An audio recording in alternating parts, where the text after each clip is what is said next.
From Washington, the McLaughlin Group, the American original.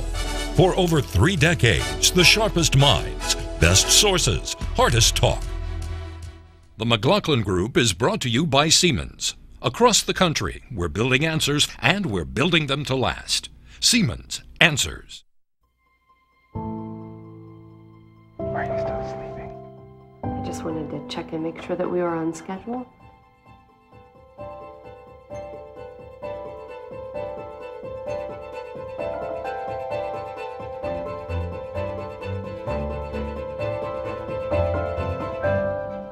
The first technology of its kind. Mom and Dad, I have great news. Is now providing answers families need.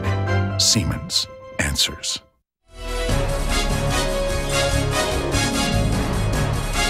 Issue 1, State of STEM. Tonight I'm announcing a new challenge: to redesign America's high schools so they better equip graduates for the demands of a high-tech economy. And we'll reward schools that develop new partnerships with colleges and employers and create classes that focus on science, technology, engineering, and math. The skills today's employers are looking for to fill the jobs that are there right now and will be there in the future. Science, technology, engineering, and math, otherwise known as STEM. S is for science, T is for technology, E for engineering, M for math. STEM. At his State of the Union address 4 months ago, President Obama highlighted the importance of STEM education. The Department of Education, headed by Arne Duncan, Mr. Obama's close friend, estimates that by 2020, the number of jobs contingent upon strong STEM skills, like math and science, will increase. 22% more computer systems analyst jobs, for example. 32% more system software developer jobs. 62% more biomedical engineering jobs. But today, only 16% of high school seniors show any interest in pursuing a STEM career. So, President Obama now is focusing hard on STEM and funding for STEM. The president's FY 2014 budget allocates $3.1 billion for STEM, an increase of almost 7% from last year. $450 million of that money goes to the Department of Education to boost STEM teacher preparedness and curricula. For existing math and science teachers, monies would be directed to expanding their resources and to gather instructional input from top STEM educators in the country. Also, the remaining STEM budget is now allocated to other federal departments and agencies that already have STEM programs of their own, notably NASA, the Department of Defense, and the National Institutes of Health. Question on an essentiality scale, 0 to 10. 10 meaning absolutely essential, like water to live. 0 meaning forget STEM, stick with the classics, Shakespeare, Mozart, Joyce. How essential is STEM education? Pat Buchanan. Well, STEM is vital to the United States of America in its competitive situation in the world, John. But the approach the United States has been taken to education has been dead wrong. Throwing another $3 billion into it is just a terrible mistake. Look, the highest per capita pupil expenditures are in Washington, D.C. and New York City. They've got some of the lowest test scores in the nation. They've got the highest dropout rates. There are schools like the Bronx School of Science and Stuyvesant and these other schools which are outstanding. The problem with American education, John, is, let me mention the Olympics, where we put our money into excellence and we win. With education, they're trying to make everybody equal in terms of performance, and that's why we're losing. Eleanor. Equal opportunity is what we're talking about. Doesn't necessarily guarantee equal outcomes, but equal opportunity suggests that we should give states around the country and cities around the country the ability to create Bronx High Schools of Science and Stuyvesant, and these schools that are oriented more towards these STEM subjects. Young children aren't exposed enough to, in these areas. Girls in particular certainly have the capability. They're not encouraged. The president is talking about high schools and reorienting the curriculum so that people will be educated for the jobs that exist.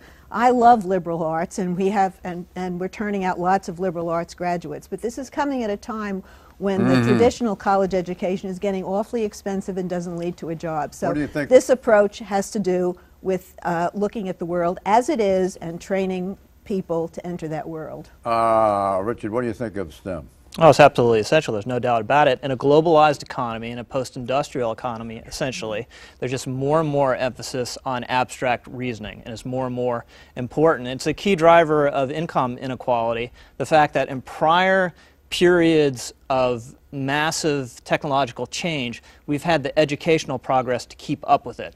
Now we're not keeping up with it, we're stagnating, and Pat is absolutely right. We need to blow up kind of the bureaucratic structures that we have in a system that was created in the mid-20th century on an industrial scale model, and not just pour more funding into the current structure. Mark. Well, look, STEM is about jobs as well as about education, and this is the area of the economy that is growing the most, okay? It's the high-tech world or the technology world, and we are falling behind, but the question is why? A, we don't have enough teachers to do this well.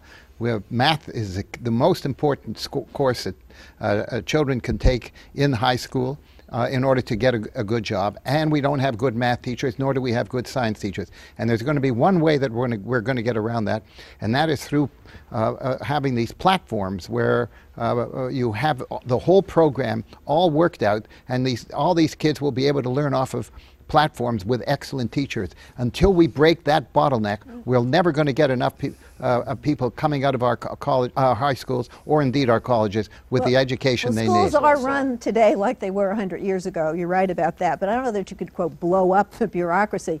A lot of the buildings themselves are crumbling. They need to be rebuilt. They need to be wired for the 21st century. That all costs money. But what you want to do, you don't get that for free. It's getting to Mort's point. You want different kinds of certification, so it's easier for people with these skills and this kind of education to become teachers. You want to scale up. If you have a really good math teacher, that's a very valuable person. How can you get them to reach more people? Well, it's online education. Science, and you need to focus more on the gifted. Science, technology, engineering, and math. That's what we're talking about, STEM. Okay, let's look at the international comparables. Right now, countries like Germany focus on graduating their high school students with the equivalent of a technical degree from one of our community colleges. So those German kids, they're ready for a job when they graduate high school. They've been trained for the jobs that are there. High schools in Germany prepare students for the jobs of the future, ones where high-tech STEM skills are called for. It pays off. Germany ranks ahead of the U.S. in math and science education. And the 34-member OECD, the Organization for Economic Cooperation and Development, conducts tests every 3 years in math and science on the knowledge of 15-year-old students. Of 34 OECD countries tested in 2009, the U.S. placed 25th in math and 17th in science. Here are the rankings in mathematics. The sequence is highest average test score to lowest by nation. Okay, math. South Korea ranked first. Finland, Switzerland, Japan, Canada, Netherlands, New Zealand, Belgium, Australia, Germany, Estonia, Iceland, Denmark, Slovenia, Norway, France, Slovak Republic, Austria, Poland, Sweden, Czech Republic, UK, Hungary, Luxembourg, then U.S., ranking 25th, and then these scoring below the U.S. Ireland, Portugal, Italy, Spain, Greece, Israel, Turkey, Chile, Mexico.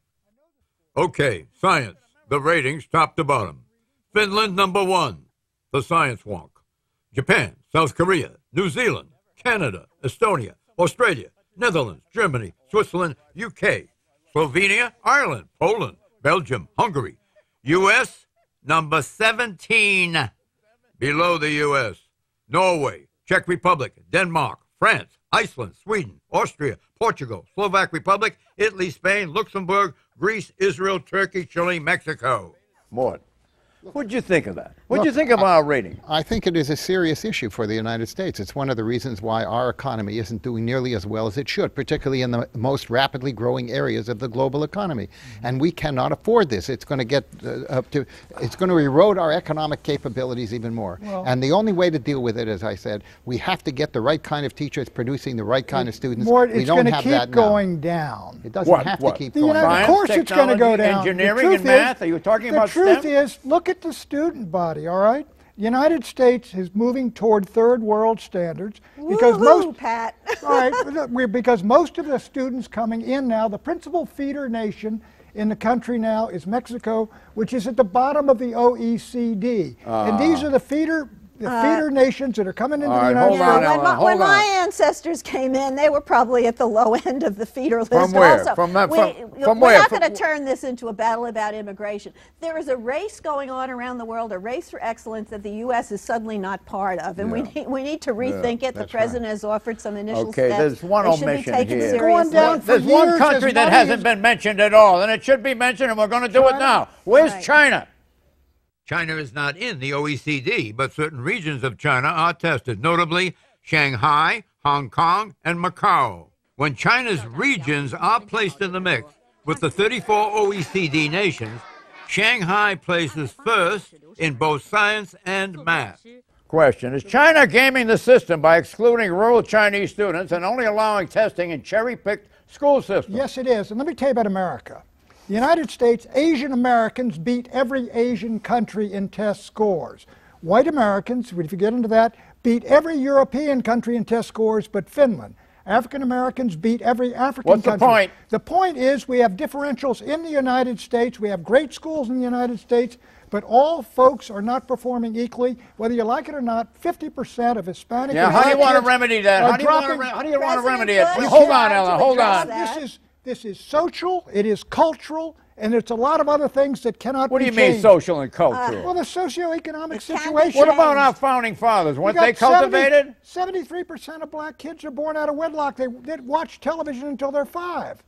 President Bush tried to address some of this inequalities with his it failed. No Child Left Behind didn't fail. It had too much emphasis on testing. Arne Duncan, the current Secretary of Education, is a star in the cabinet. He's trying to do a lot of good things. Yeah. There's no reason why these kids can't succeed. Have you heard about the soft bigotry of low expectations? Hey, Pat, to quote former cool President your Bush. ranges there for a minute. What do you want to say? Quickly. Look, I think these international comparisons are overdone to some extent. A lot of it is countries just catching up. It's not necessarily us doing worse. And you can't compare us to Finland or other countries that are the size of American state. We're a much bigger, complicated country. Right.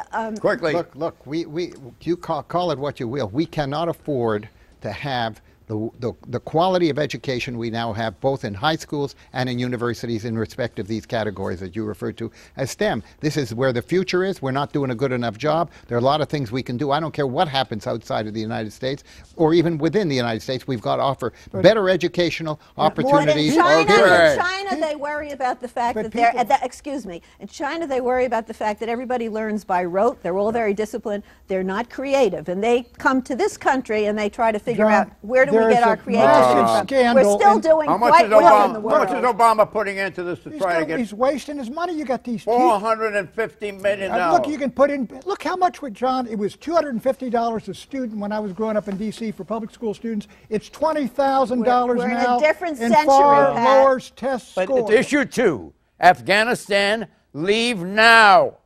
Over the next year, another 34,000 American troops will come home from Afghanistan. This drawdown will continue, and by the end of next year, our war in Afghanistan will be over.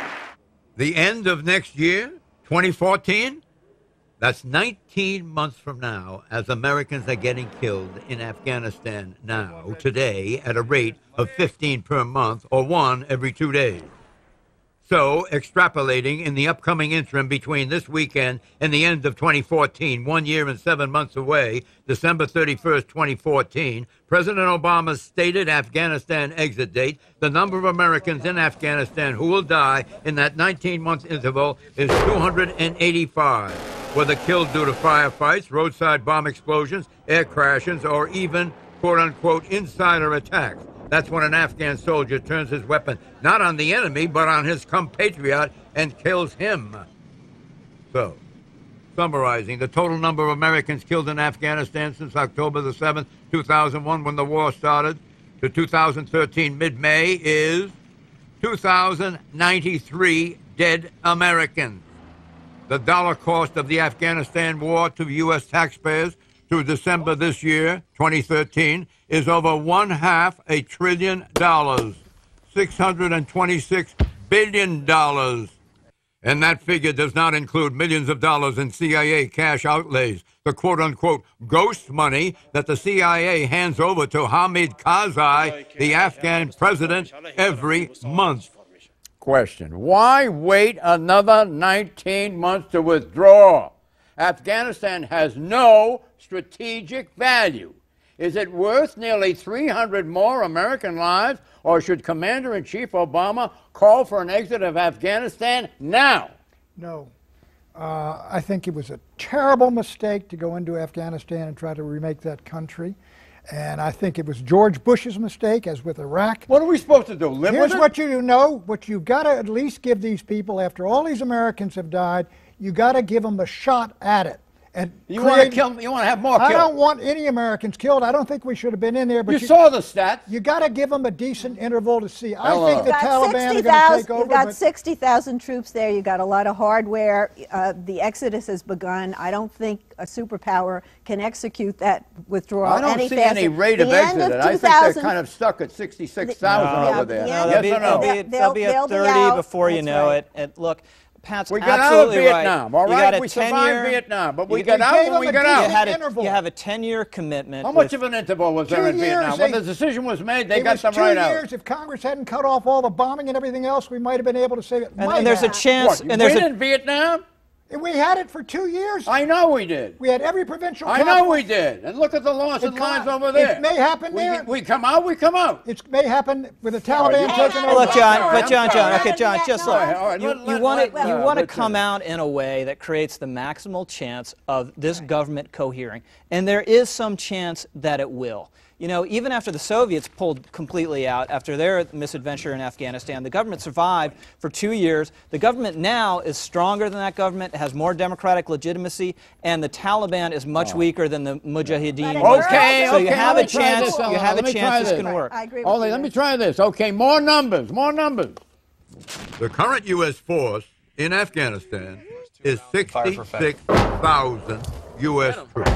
The projected force drawdown extends through 7 months of this year and all of next year, 2014. At the end of next year, 10,000 to 15,000 U.S. troops will still be in Afghanistan and staying there until Commander-in-Chief Obama says otherwise. But wait, when we do come home, there is more trouble and more sadness. Suicide. More American soldiers committed suicides last year than died in battle. And between 2001, the year that operations in Afghanistan started, over 11 years ago, and 2012, last year, 2,862 American soldiers committed suicide. That's a rate of almost 240 self-inflicted deaths per year. Question. When we do finally bring them home, there are other problems. Psychological problem, conjugal problem, post-traumatic syndrome, no employment. So should President Obama accelerate the U.S. troop departure from Afghanistan? Yes or no, Boyd? Yes, I think he should. I don't think he can do it by much, but yes, he should. I think this is just a question of whether or not the troops that are going to be left behind can keep enough civil order in that country so it doesn't completely collapse. It's a very low probability that we're going to succeed. You know what Zbigniew Brzezinski says about this? No. He says, you put troops in there, the adversary, Al-Qaeda, will put other troops in there.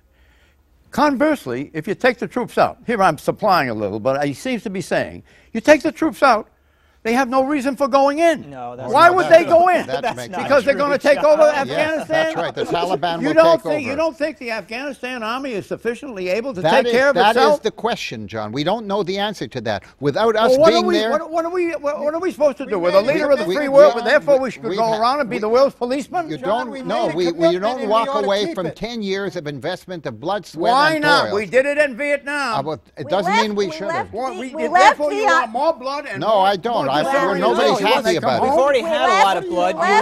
We've already Hold on. had a lot of blood and sweat and tears, and you want to redeem that to the extent you can with success. Please. If you can make this government and this military For Richard Nixon, he spent 4 years moving the guys out to give them a chance to stand on their own. It was the right thing to do. You mean in Vietnam? It didn't work. It may not work in Afghanistan, but we made a commitment, and we ought to keep it. Well, that was because the peace conferences were dragging on. That's why. We left Vietnam looking like we had really failed, and we had failed. It was a humiliation in the eyes of the world. We're leaving Afghanistan with some measure of respect, and Rich outlined some of the positive changes have been made. And if you're talking about accelerating the withdrawal by a period of months, that's not going to solve... No, I'm talking about saving lives. That's what I'm talking about. That's not going to solve all the other problems that you outlined. 9 years, 10 years. They turned around and they got out, and they got out fast. You know, there comes a time when common sense has to take over. And then the government collapsed, and you had the Mujahideen take over. Issue 3, London Eye. I was in London when the attack in London took place, a half block away from Liverpool Station when the bomb went off. They caught those guys by the next day because London is virtually a Hollywood studio. Went to the headquarters late that night, and they had already picked the guys out. They had them out in freeze frames. They had the guys they thought did it. Rudy Giuliani was the mayor of New York City in 2001 when the U.S. World Trade Center Twin Towers were attacked. In this quote, he is describing London's so-called Ring of Steel, London's extensive ring or web of cameras. Some 10,000 closed-circuit television, CCTV, cameras operate throughout London to track, to detect, and to deter terrorists. This ring of steel cost London taxpayers £200 million. The UK is the most surveilled country in the West.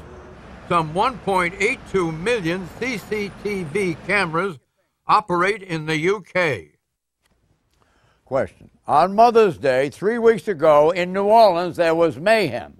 19 people were shot, including 2 children, during the Mother's Day parade. New Orleans police used CCTV surveillance images to identify the suspect, who is now in custody. CCTV means closed-circuit TV, of course. It works. Should the federal government help CCTV surveillance and help pay for state and local costs, not only there, but elsewhere in the United States, as they are doing in London? No, I don't think so. I think it should be a local project. D.C., for example, is putting up far more cameras because of traffic and catch speeders and all that. I think it's a good thing to have these cameras there, but the idea that we need to put cameras on every street corner and suburb in America in order to catch criminals, I think is an unwise investment of federal funds. Do you hear that view? Yeah, no, it's a fair point. There is a point there, but I'll tell you something. After what happened in Boston, when they discovered, that's how they tracked the people who set off those explosives. I'll tell you, the Boston community is very relieved that they had those cameras around. And if you have any kind of a continuation of that kind of terrorism in this country, every city in America will have it, because the first thing that comes is security in any city. There is something by way of cameras now in existence in New York City. Oh, there are a lot of them in New York City. Thousands of them. Thousands? Absolutely. You mean it's like CCTV in London and Manchester and all the cities of England? I don't know how to exactly compare them, but there are thousands of cameras in New York. They're very helpful and effective in reducing crime all across the city. They're most, as I understand, they're mostly downtown, but they're spreading to midtown. And Boston doesn't have as many of these cameras, and they had to rely on the private cameras. It was the Lord and Taylor surveillance and it's obviously such an important law enforcement tool. You're going to see more and more of it. Shouldn't be federally funded. It's a local responsibility. I drive the subway. I'm a good Have you ever driven a car? Yes. You know what red lights are? You ever I'm try to familiar run with a the red light? phenomenon of red lights. Have you tried to run a red light? You I'm know not that gonna they answer have that on cameras camera. that can gauge whether or not you are running the red light? Take a great photo, John. Yeah. Flash. And they got you. The thing is, when They got you, right. when And they- you pay that bill. Exactly. Right. Because you have no alternative. They'll It's come proof get your positive. You can't car. argue with a cop or anybody. You You might can live in argue- Virginia, but you got to pay it. You What's can't- the largest story here with regard to The national largest security? story. The largest story here is when you do polls, people don't seem to object to these cameras in public places, and they would probably love them at all these big events. So I think it's coming, and I don't think you're going to get much objection at all. No, and it will be a deterrence. It will be a Right. deterrence when Privacy- people find out that these cameras are there. Privacy is diminishing for security. Well, You when don't- you're you out don't in have- public, Yeah, you don't have any You tell that expectation to of the privacy in ACLU, public places. American Civil Liberties Union, Pat. Well, I think What are they saying about this? Well, I mean, look, it is They coming. don't like the invasion It of is privacy. the price we It's are not paying an invasion for of the society privacy we when live you're in. walking down the That's right. street. Predictions, Pat. The Sykes-Picot Agreement. The what? Sykes-Picot Agreement after World War I, which divided up the Middle East and all those How do you lines. spell that? I'll spell it for you later. Right now, it's going to fall apart as Syria breaks apart itself and Iraq breaks apart as a consequence of these wars, John, that the United States, in this case, has very wisely stayed out of, and I credit Barack Hussein Obama for doing so, despite the fact that he had his own cabinet and every Republican hawk pushing him. Hello. well, everyone in Washington was obsessed with the trifecta of scandals.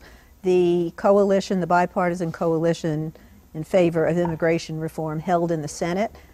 The bill is headed to the Senate floor. It could well get 70 votes in the Senate, and if that happens, it will force the hand in the House, and we could very well get an historic overhaul of immigration reform. What's going to happen? I think that's going to happen. I think the House will be... Good luck. Richard Lowry. Despite the controversy and, in some respects, the panic over them, drones are the future of the U.S. military. We had one launched over from an aircraft carrier for the first time just recently, and I predict within 10 years you'll have the military deploying robot soldiers. Yeah, what else do you predict? I have a book here in my hand. It's called Lincoln Unbound by Rich Lowry. Are you predicting this is going to be a bestseller? I'm predicting great success for this book, Well, John. after this kind of endorsement. This should do it. Yeah. This should do it? Yeah. I get a piece of the action? Thank More. you, John. Vladimir Putin's Russia will continue to try and checkmate every move we make in the Middle East. He wants a much larger role for Russia, and he's determined to block us. I predict that American forces will begin their withdrawal from Afghanistan before September 1st, thanks to a peace deal brokered by the newly elected Prime Minister of Pakistan, Nawaz Sharif, dealing directly with Hamid Karzai. Bye-bye. Are you still sleeping? I just wanted to check and make sure that we were on schedule.